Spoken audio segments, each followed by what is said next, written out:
Imagination skill है उसको improve करे। उनको 3 पार्ट में डिवाइड किया गया था। फिर उसके 2 इयर्स के बाद उनको ये ऑब्जर्व किया गया, तो फिर उसका आउटकम ये था कि जो लोग पार्टिसिपेट किए थे ये एक्सपेरिमेंट में, उनका इमेजिनेटिव स्किल्स वो मतलब अच्छे से सोच सकते थे as comparison to those people who didn't participate in this experiment. And the TAT thematic appreciation test was also done to find out the outcome of this experiment. Ma'am तो उसमें unclear picture ये represent किया जाता था जो भी लोग participate किए थे, और उनको इस तरह से आंसर करना था कि वो क्या उससे समझ रहे हैं जो अनक्लियर पिक्चर से है। तो इसी के बेसिस पे उनको मार्क्स भी दिया जाता था, और जो अच्छे से इंटरप्ट कर उसको समझते थे फिर उनको ज़्यादा मार्क्स दिया गया था। और फिर इसमें ये भी फाउंड आउट किया गया था कि ये अगर यंग एज से ही बच्चों को सिखाया जाए तो इसका और ही ज़्यादा बेनिफिशियल होगा। फिर ये USA के कुछ स्कूल्स में इसको इम्प्लीमेंट भी किया गया था। Very good. और ये कौन लेकर आया था ये थ्योरी को? Who give this Kakinada, who did this Kakinada experiment? David McLellan. Okay, ठीक है, very good Harsh. You want to add on something more in Sonam in this? Batch 2, roll number 22. You want to add on something more in this?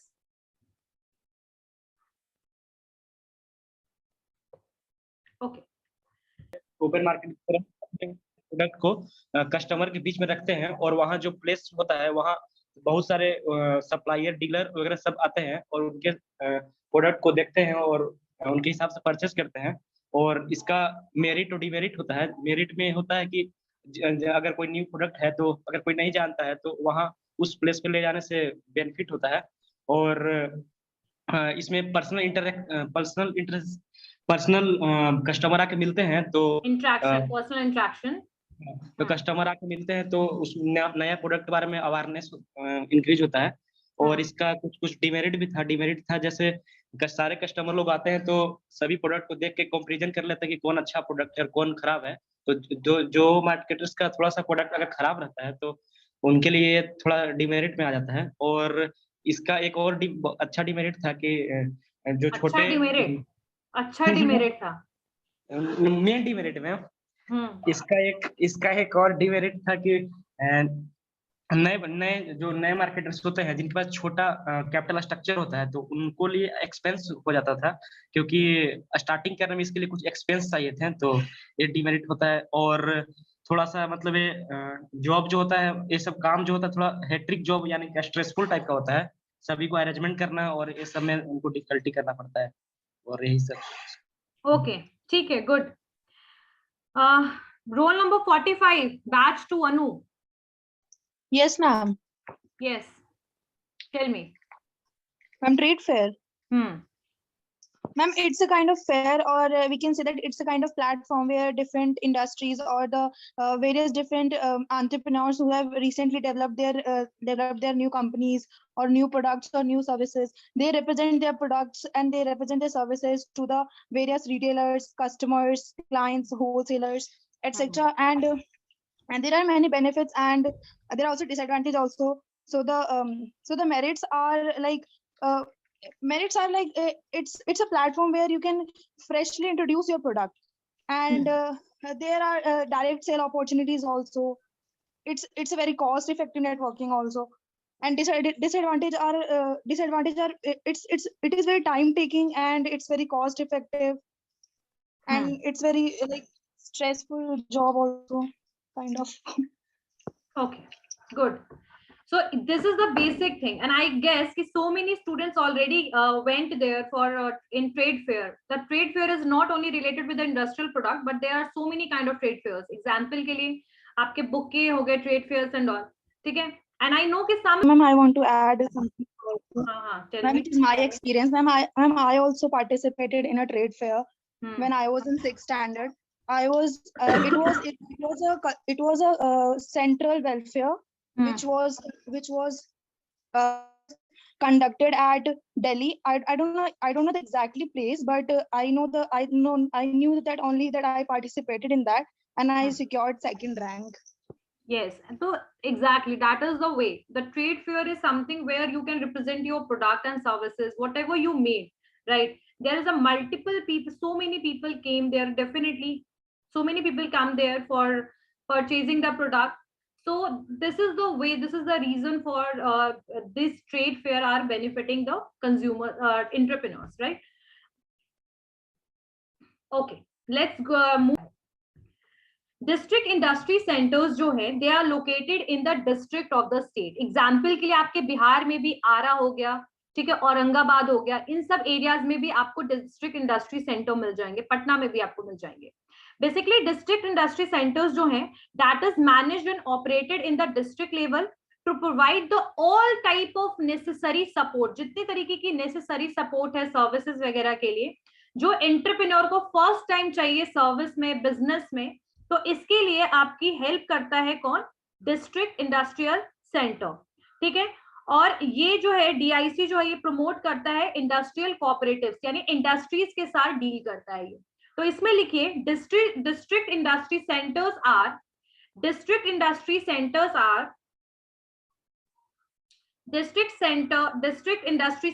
Are managed and operated at district level, managed and operated at district level,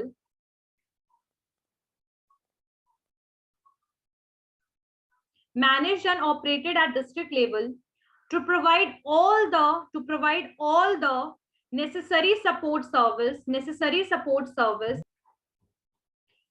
District industry centers are managed and operated at district level to provide all the necessary support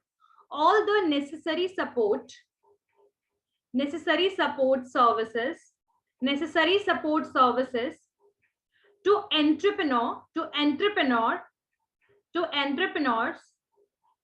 or first time business owners to start their own MSME. मतलब यहाँ पर micro small industry enterprises की बात करी जा रही है, ठीक है. आगे लिखिए DICs also promote registration and development of industrial cooperatives. यानी कि जो आपका DIC है, बेसिकली डिस्ट्रिक्ट इंडस्ट्रियल जो सेंटर्स बनाए गए हैं, इसका मेन पर्पस क्या है? To support the entrepreneurs. जैसे मान लीजिए एग्जांपल के लिए आई एम फ्रॉम बिहार, तो मैंने यहाँ पर मुझे एक अपना इंडस्ट्री शुरू करने का मन है, ठीक है. I am an entrepreneur and I started making some product and I just want to sell it, right. इसके लिए मुझे सपोर्ट चाहिए, पैसे चाहिए, असिस्टेंस चाहिए. तो डीआईसी जो है वो डिस्ट्रिक्ट लेवल पे यानी कि जिला के लेवल पे क्या करता है? हेल्प प्रोवाइड करता है, असिस्टेंस देता है. किसको? एंटरप्रेन्योर्स को, और साथ साथ में जिन्होंने पहली बार कोई बिजनेस सेटअप किया है उनके लिए. यानी दोनों केस में, यानी एंटरप्रेन्योर्स को और न्यू बिजनेस जिन्होंने सेटअप किया, दोनों को डीआईसी क्या करता है? असिस्ट करता है. और साथ साथ डीआईसी जो है वो प्रमोट करता है, यानी रजिस्ट्रेशन का भी काम करवाता है और डेवलपमेंट का काम करता है. किसके लिए? इंडस्ट्रियल कोऑपरेटिव्स के लिए. यानी इंडस्ट्रीज की रजिस्ट्रेशन में, लोन में भी काम करता है. मैं बता दूं, लोन भी प्रोवाइड करने में डीआईसी हेल्प करता है, ठीक है. अब अगर मैं डीआईसी में कुछ एलिजिबिलिटी क्राइटेरिया आप लोगों को बताती हूँ. Eligibility criteria for applying loan under DIC, यानी डिस्ट्रिक्ट लेवल पे डिस्ट्रिक्ट इंडस्ट्री सेंटर्स में आप कैसे एलिजिबल हैं लोन लेने के लिए, यानी आपको लोन कैसे मिलेगा, ठीक है. तो इसमें लोन के लिए कौन कौन एलिजिबल है, यानी कौन कौन पर्सन एलिजिबल है लोन के लिए. तो एलिजिबल एंटिटीज जो हैं उसमें लोन में इंक्लूड है सारे एंटरप्रेन्योर्स भी आएंगे. एंटरप्रेन्योर्स जो जिला लेवल पे या डिस्ट्रिक्ट लेवल पे कोई भी इंडस्ट्रीज वगैरह सेटअप करना चाह रहे हैं उनके लिए ये, ठीक है. और साथ साथ में और भी लोगों के लिए है. जैसे लोन शेड्यूल्ड कास्ट के लिए है, यानी शेड्यूल्ड कास्ट को भी लोन देंगे ये. सफाई कर्मचारी फैमिलीज जो है, सफाई कर्मचारी वगैरह जो होते हैं उनको भी मिलेगा लोन इसके अंडर में. और ओबीसीज को भी मिलेंगे. यानी कि एंटरप्रेन्योर्स को और जो नए बिजनेस सेटअप कर रहे हैं उनको तो मिलेंगे, साथ साथ इन लोगों के लिए भी अलग से लोन की फैसिलिटी है जो शेड्यूल्ड कास्ट है और जो सफाई कर्मचारी की फैमिली है, ठीक है, या फिर जो ओबीसीज में आते हैं, यानी कि यहाँ पर कम्युनिटी बेस्ड भी लोन मिलता है डीआईसी के अंडर में, ठीक है।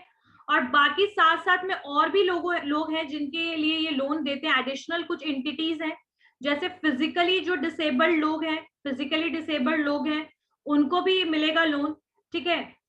कोई यंग प्रोफेशनल्स हैं उनको भी मिलेगा, जैसे इंजीनियर हो गए, डॉक्टर हो गए, पैथोलॉजिस्ट है, कोई सीए है, एडवोकेट हो गया, आर्किटेक्ट हो गया, ये सबको भी लोन मिलेगा किसके अंडर में, इस डीआईसी के अंडर में। यानी एलिजिबिलिटी क्राइटेरिया लोन के लिए अप्लाई करने के लिए क्या है, या तो फिर आप शेड्यूल कास्ट, या तो फिर सफाई कर्मचारी, या तो फिर ओबीसी, या तो फिर कोई आप physically disable, young professionals, engineers वगैरह हैं। तो इन शॉर्ट यहाँ कह सकते हैं कि प्रोफेशन के बेसिस पे, कम्युनिटी और कह सकते हैं कास्ट के बेसिस पे, और थोड़े से बैकग्राउंड के बेसिस पे भी यहाँ लोन दिया जा रहा है। जैसे कि कोई सफाई कर्मचारी, दे आर नॉट, इनकम उनका एज सच नहीं है हाई, तो ऐसे लोगों को भी यहाँ पर लोन मिलेगा किसके अंडर में, डीआईसी के अंडर में, डिस्ट्रिक्ट इंडस्ट्रियल सेंटर के अंडर में। क्लियर है मैम? बेसिकली तो सबको लोन मिले जा रहा है। हाँ, काइंड ऑफ कह सकते हैं, सबको ही बेसिकली इसमें मिल रहा है। एलिजिबिलिटी क्राइटेरिया क्या जरूरत है? पढ़ते हैं कि डीआईसीज के फंक्शंस वगैरह क्या हैं। जो बिजनेस लोन ऑफर किया जा रहा है ये NSCFDC यानी national scheduled caste finance and development corporation है आपका। National scheduled caste finance and development corporation है, जहां पर रूरल एरियाज में शेड्यूल्ड कास्ट जो प्रोफेशनल्स हैं, यानी कि जो शेड्यूल्ड कास्ट कम्युनिटी से बिलोंग करते हैं, ठीक है, एंड आई गेस कि सबको पता होगा OBC, scheduled caste, general and all. So यहाँ पर मैं कास्टिज्म नहीं पढ़ा रही हूँ। यहाँ पर जो बिजनेस लोन ऑफर किया जाता है यानी डीआईसी के अंडर में, तो यहाँ कम्युनिटी के लिए एक अलग से लोन का सिस्टम है, यानी कि जो शेड्यूल्ड कास्ट की हम बात कर रहे थे उनके लिए यहाँ पर से एक अलग बोर्ड, एक अलग बेसिकली डेवलपमेंट कॉर्पोरेशन है जिसका नाम है national schedule caste finance and development corporation. और ये जो है ये बेसिकली डेवलपमेंट कॉर्पोरेशन है, ये सिर्फ और सिर्फ जो लोन है वो शेड्यूल्ड कास्ट वाले लोगों को प्रोवाइड करता है, ठीक है। तो ये भी डीआईसी के अंडर में ही काम करता है।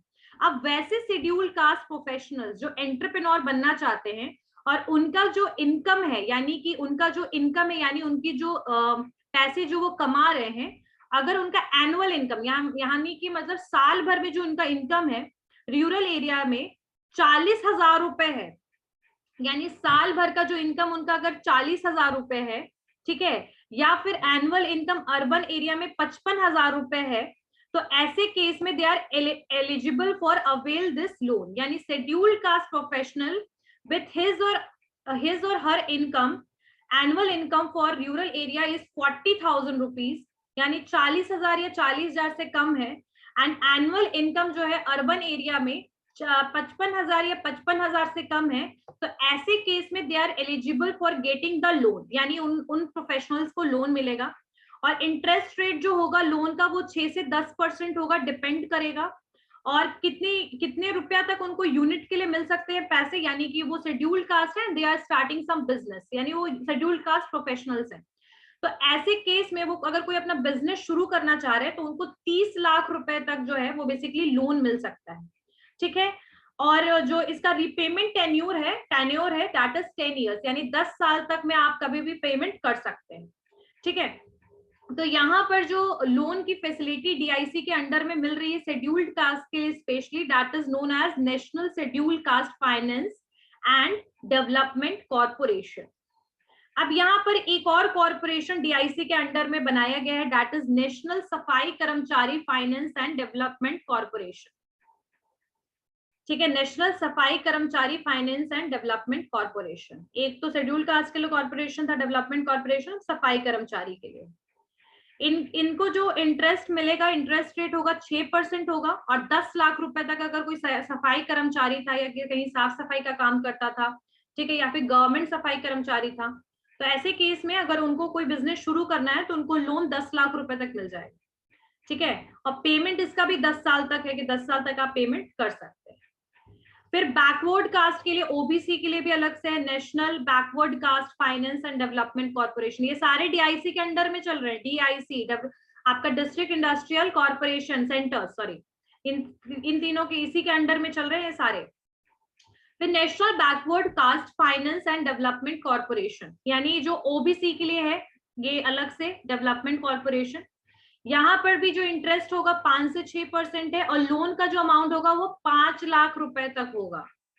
डिफरेंस देख रहे हैं? शेड्यूल्ड कास्ट के लिए कहाँ तक था? 30 लाख रुपए का, सफाई कर्मचारी के लिए 10 लाख रुपए था, ओबीसी के लिए 5 लाख रुपए तक का लोन मिलेगा डिस्ट्रिक्ट लेवल पे आपको, और वो भी किसकी तरफ से मिलेगा? डीआईसी में national backward caste finance and development corporation के से आपको ये लोन मिलेगा। क्लियर हो रहा है? समझ में आया? और इसका रिपेमेंट टेन्योर 10 साल है। पहले वाले का भी रिपेमेंट टेन्योर 10 साल था, और उससे पहले वाले का भी रिपेमेंट टेन्योर 10 साल है। यस सोनम? इनका जो है आपका लोन 10 लाख रुपए तक का मिलेगा, up to 10 lakh. Up to का मतलब होता है उतने रुपए तक, ठीक है। इनका इंटरेस्ट रेट 6% है। सफाई कर्मचारी जो होंगे और जो लोन लेना चाह रहे हैं उनके 6% है उनका क्या इंटरेस्ट रेट। और जो तीसरा है national backward caste finance and development corporation, इसमें जो इंटरेस्ट रेट होगा वो 5 से 6% के बीच में होगा, और जो लोन अमाउंट है वो 5 लाख रुपए तक, यानी 5 लाख रुपए मिलेगा। पहले वाले में 30, दूसरे वाले में 10, तीसरे वाले में 5 लाख।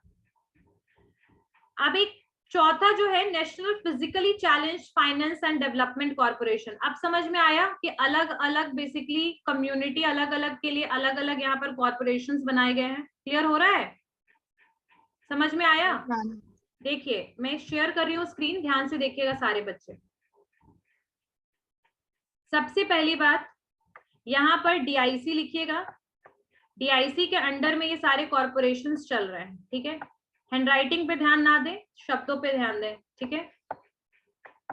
अब जैसे यहाँ पर मैंने एक नेशनल कॉर्पोरेशन वाला आपका जो था शेड्यूल कास्ट वाला, ठीक है।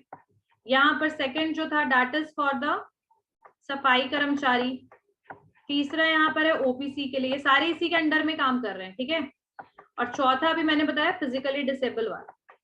तो ये सारी चीजें ऐसे काम करेंगी, तो इसको ध्यान रखिएगा कि सारे डीआईसी के अंडर में ही काम कर रहे हैं, ऐसा ना हो कि कंफ्यूज हो जाइए।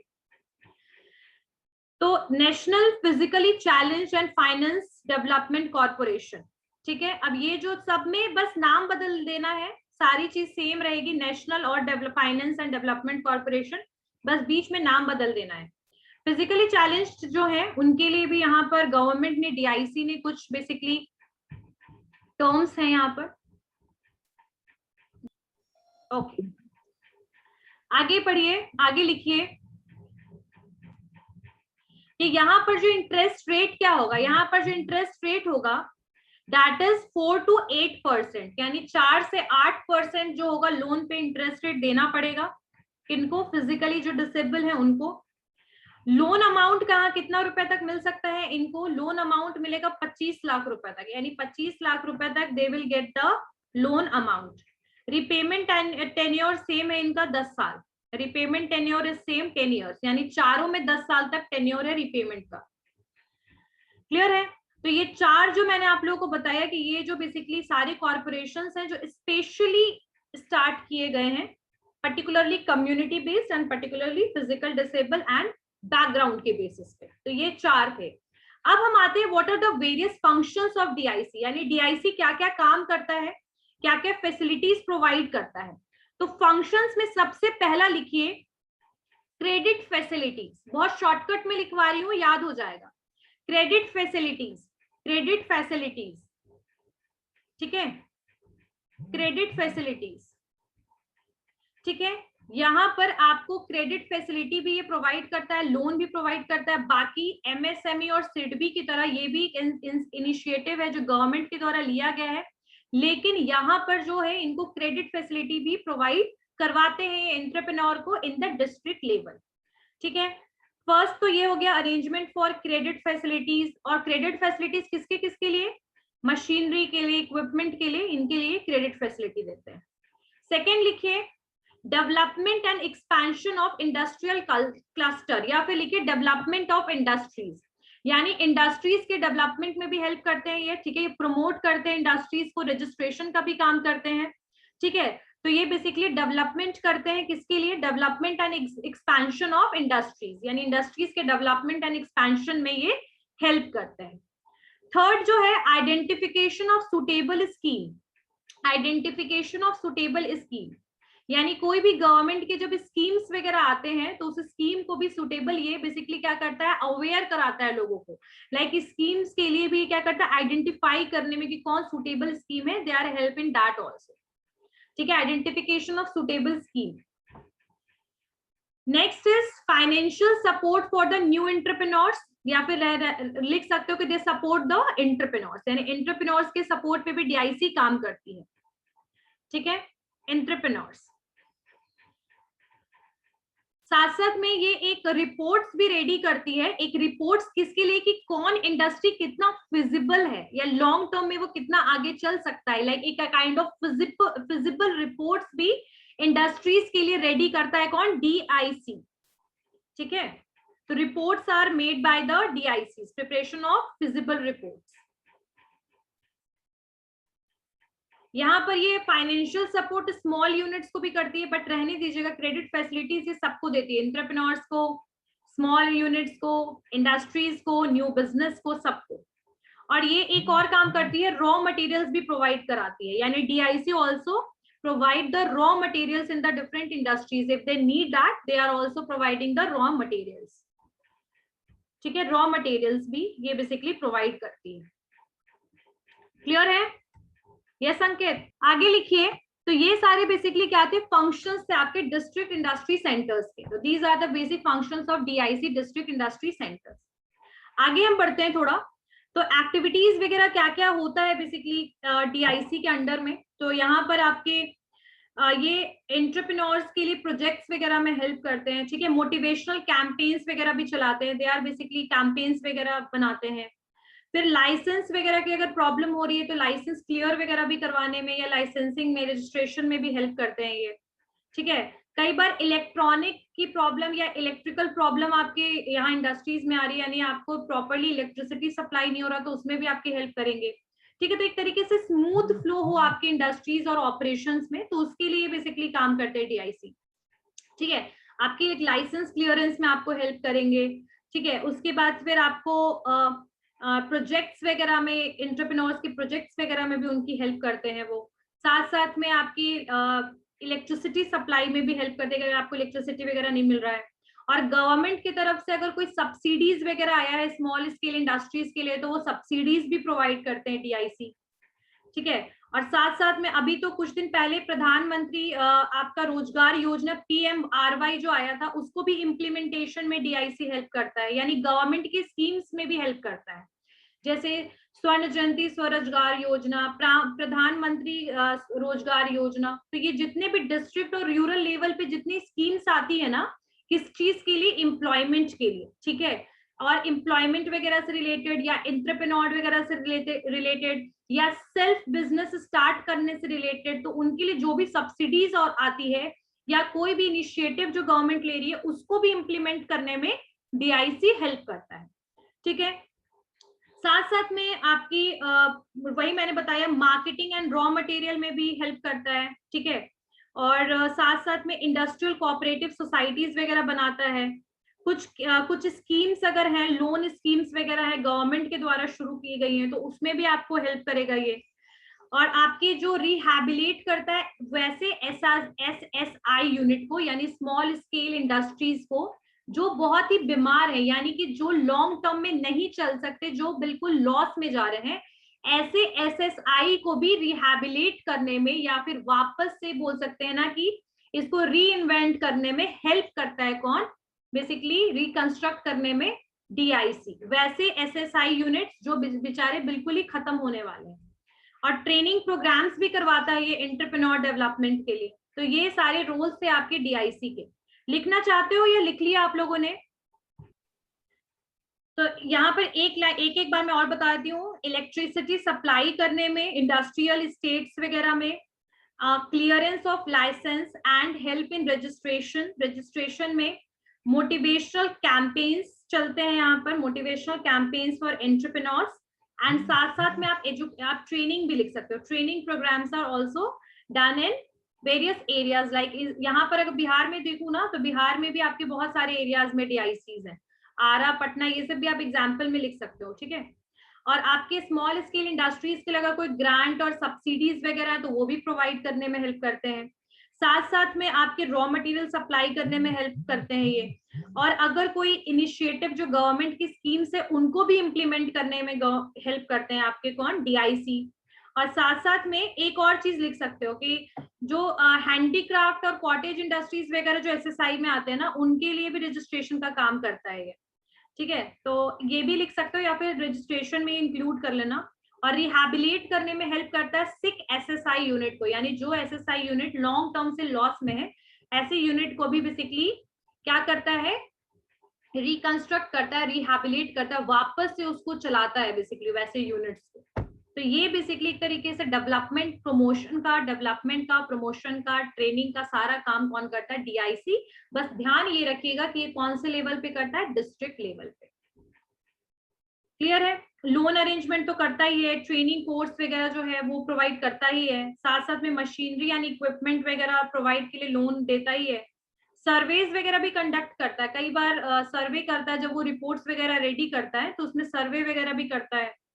और जो गांव और रूरल एरियाज में जो आर्टिस्ट वगैरह हैं, जैसे कोई आइडल वगैरह बना रहे हैं, कोई पेंटिंग कर रहा है, कोई क्राफ्टिंग कर रहा है, तो ऐसे केसेस में उन लोगों को भी ये प्रमोट करता है।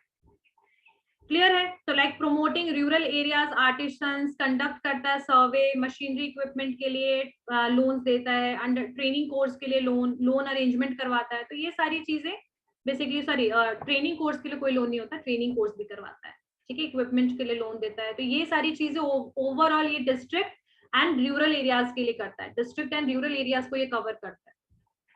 क्लियर हो गया about DIC? Raise your hand. DIC के बारे में मुझे बताइए, क्या है DIC? Yes, roll number 22 batch 2, Sonam. Yes ma'am. बताइए बच्चे। Ma'am DIC ma'am district level पर मैनेजर ऑपरेट करता है, जो कि जितना भी नेसेसरी सपोर्ट सर्विस है ना एंटरप्रेन्योर, उसको मैम सपोर्ट करता है, जो कि एंटरप्रेन्योर्स को भी सपोर्ट करता है। और फर्स्ट टाइम जब बिजनेस स्टार्ट करते हैं देयर ओन MSME, उसको मैम सपोर्ट करता है। फिर रजिस्ट्रेशन भी प्रोवाइड करवाता है डेवलपमेंट और इंडस्ट्रियल कोऑपरेटर के थ्रू। फिर ये स्टेट गवर्नमेंट कंट्रोल करता है। और DIC मैम लोन भी प्रोवाइड करने में हेल्प करता है। और इसका एलिजिबिलिटी क्राइटेरिया है, ये एंटरप्रेन्योर्स को लोन देता है, SC को देता है, सफाई कर्मचारी को देता है, OBC को देता है, या कम्युनिटी बेस्ड को देता है मैम लोन ये। तो मतलब औरों को देता है, और साथ साथ कम्युनिटी बेस्ड के लिए एक अलग से इनका कॉर्पोरेशन डेवलप्ड है जो इसके अंडर में ये लोन प्रोवाइड करता है। और एडिशनल भी कुछ है मैम, जैसे feasible disability, young professional, engineer, doctor, ये सबको मैम। और ये बेसिकली जो ये हमेशा याद रखिएगा कि जब भी कम्युनिटी लिखेगा, मार्जिनलाइज्ड कम्युनिटी लिखेगा, जो कम्युनिटी मार्जिनलाइज्ड है, ठीक है, तो उनके लिए बेसिकली लोन वगैरह प्रोवाइड करता है। या फिर जो पुअर सेक्शन में आज भी है, अभी शेड्यूल कास्ट की एग्जांपल लीजिएगा, they are still in the very worse and poor situation in rural areas. तो बेसिकली उनको ये लोन्स वगैरह प्रोवाइड करता है ताकि वो अपना कोई बिजनेस सेटअप कर सके, राइट? ठीक है। Anyone else who want to tell me about चाहिए कि लोन मिल सकता है, SC को यानी कि SC को मिल सकता है। फिर जो सफाई कर्मचारी लोग होते हैं उनको मिल सकता है, OBC को मिल सकता है, और जो फिजिकल डिसेबल्ड है वो किसी भी कास्ट से है तो उनको मिल सकता है, फिजिकल डिसेबल्ड को। और फिर इसके बारे में फंक्शन बताए थे सारे को अलग अलग करके। तो शेड्यूल कास्ट के लिए एक स्पेशल बोर्ड बनाया गया है इसके अंदर में, उसका नाम है national schedule caste finance and corporation. और उसका कंडीशन होता है कि 40,000 अगर रूरल एरिया में कोई है, अगर उसका 40,000 से कम अगर उसका इनकम है तो उसको मिलेगा। और अगर 40,000 तक, 40,000 तक, ठीक है, साल में एनुअल इनकम। हाँ, और अर्बन एरिया में अगर है तो 55,000 तक। और उसको जो पैसा 10 साल तक मिलेगा, 10 साल तक बाद उसको मतलब चुकाना पड़ेगा। टेन्योर उसका 10 साल है। हाँ, 10 साल तक रहेगा। और फिर इसके बाद एक अलग बोर्ड इसका होता है, OBC का भी एक अलग बोर्ड इसका होता है, और जिसका नाम रहता है national OBC finance and corporation. And फिर इसका भी टेन्योर रहता है, 5 से 6% तक इसका लोन होता है और 5 लाख तक इसमें मिल सकता है। और फिर एक सफाई कर्मचारी का भी एक अलग बोर्ड बनाया गया है इसके अंदर में। ठीक है, ओके पीयूष। अब हम यहाँ कहाँ बढ़ गए, डीआईसी के बारे में पढ़ने के बाद, उसके बाद अब हम, अच्छा एक चीज और नोट डाउन कर लीजिएगा, DIC was first started in 1947। 1947 में पहली डीआईसी शुरू की गई थी। यानी डीआईसी का जो बेसिकली थीम था, जो आइडिया था, that was first started in 1947। और अभी फिलहाल जो डीआईसीज हैं वो लगभग 14 स्टेट्स को कवर किया है उसमें, और जिसमें बिहार भी आपका है। ठीक है, तो लगभग 14 स्टेट्स को इन्होंने कवर किया है और उसमें बिहार भी इंक्लूडेड है। तो DIC was first started in 1947 and it was, there are 14 states which covered the DIC. DIC is in 14 states. अच्छा, EDII के बारे में, entrepreneurial development institute of India, EDII के बारे में पढ़ने से पहले मैं बता दूं कि जो अब हमारा टॉपिक है वो है कि कितने सारे ट्रेनिंग सेंटर एंड इंस्टीट्यूट्स हैं जो हमारे इंडिया में अवेलेबल हैं एंटरप्रेन्योर्स के लिए, जो बेसिकली एक प्रोफेशनल कोर्स वगैरह या एजुकेशन और ट्रेनिंग प्रोवाइड करता है किसको, एंटरप्रेन्योर्स को। या एंटरप्रेन्योर्स जो है वो एक एंटरप्रेन्योर जो पर्सन, एक इंडिविजुअल है जो एंटरप्रेन्योर बनना चाहते हैं, उसके लिए जो एक एजुकेशन होता है वो EDII प्रोवाइड करता है, entrepreneurs development institute of India. अभी हम इसके बारे में पढ़ेंगे कि ये कब शुरू हुआ, इसके ऑब्जेक्टिव्स और एम क्या है। ठीक है, तो इससे पहले किसी को वांट टू ऐड ऑन? चलिए, सो EDII जो था, ये इंस्टीट्यूट जो था, इसको 1983 में स्टैब्लिश किया गया गुजरात एरिया में, गुजरात में। और ये जो बेसिकली था, ये एक ऑटोनॉमस बॉडी था, नॉन फॉर प्रॉफिट इंस्टीट्यूशन था। और इसको स्पॉन्सर किसने किया था? इसको कुछ बैंक ने स्पॉन्सर किया था, लाइक RRB जैसे आपका होता है, उसको भी स्पॉन्सर करने वाली गवर्नमेंट, स्टेट और बैंक थी। वैसे ही EDII को भी स्पॉन्सर किसने किया? EDII को स्पॉन्सर किया IDBI बैंक ने, industrial development bank of India ने, IDBI बैंक ने, IFCI ने, Indian financial corporation of Indian financial corporation of India, IFCI, ICICI, सबको पता है ICICI, और SBI। यानी 4 बैंक ने मिल करके बेसिकली इसको स्टार्ट किया, इसको स्पॉन्सर किया। और वो कौन कौन सा था? ICICI, IFCI, IDBI एंड साथ साथ में SBI। तो ये 4 जो बेसिकली थे, वो बैंक जो थे, इनको किसने स्टार्ट किया था? ये चारों बैंक ने स्पॉन्सर किया था EDII को, entrepreneur development institute of India. ठीक है, और इसको जो इसका मिशन क्या था? फैसिलिटेट करना, क्या चीज? एक एंटरप्रेन्योर्स को एजुकेशन, यानी एजुकेशन प्रोवाइड करना, एक स्टैंडर्ड एजुकेशन, एक क्वालिफिकेशन देना, और साथ साथ एक ग्रोइंग ओरिएंटेड एंटरप्राइज की तरह काम करना। यानी कि यहाँ पर आप एंटरप्रेन्योर्स को ट्रेनिंग, एजुकेशन वगैरह प्रोवाइड करिएगा, सारी information related with the various kind of decision which entrepreneurs need to take when they are starting the business. यानी उस टाइप के डिसीजन लेने के लायक इंडिविजुअल को बनाना। ठीक है, तो एंटरप्रेन्योरशिप के लिए स्पेशली इसको बनाया गया था। ये मानते हुए बनाया गया था EDII को कि जो हम मिसकंसेप्शन अपने दिमाग में रखते हैं, या लोगों में जो मिसकंसेप्शन है कि सिर्फ बनिया और some community are only become the entrepreneur, इसको खत्म करने का भी एम EDII ने बोला, मतलब लेकर आया कि जो एक एंटरप्रेन्योर्स है ना, ये एक बिलीफ है, ये एक मोटिवेशन है, और एक ये क्वालिटी है जो किसी भी इंडिविजुअल के अंडर, मतलब अंदर में ये डेवलप हो सकती है। ठीक है, ये बस उसके लिए एक प्रॉपर डायरेक्शन, एक वेल डायरेक्टेड पाथ होना जरूरी है, और जो EDII ने कहा कि वो ये चीज प्रोवाइड करेगा, यानी ये क्वालिफिकेशन देगा। और आपके कुछ लोग जो हैं वो EDII से पढ़े हुए हैं, तो उसमें से एक एग्जाम्पल जो है, तो उसके बारे में आप लिख सकते हैं अभिनव दागा, DAGA, Abhinav Daga. He is the person, he is the renowned fashion designer, वो फैशन डिजाइनर है। तो इसके बारे में, ये भी EDII से पास आउट है। खैर अभी इनके बारे में बाद में जानेंगे। तो EDII का एम क्या था? What is the aim of EDII? तो आपके बुक में तो ऐसे NIES-BUD भी दिया हुआ है, तो उसके बारे में, और 1-2 और इंस्टीट्यूट है, उन 3 इंस्टीट्यूट के बारे में हम टोटल पढ़ेंगे। तो पहला आज हम खत्म कर रहे हैं। इसका एम क्या था? What is the aim of EDII? तो पहला इसका एम था, लिखिए,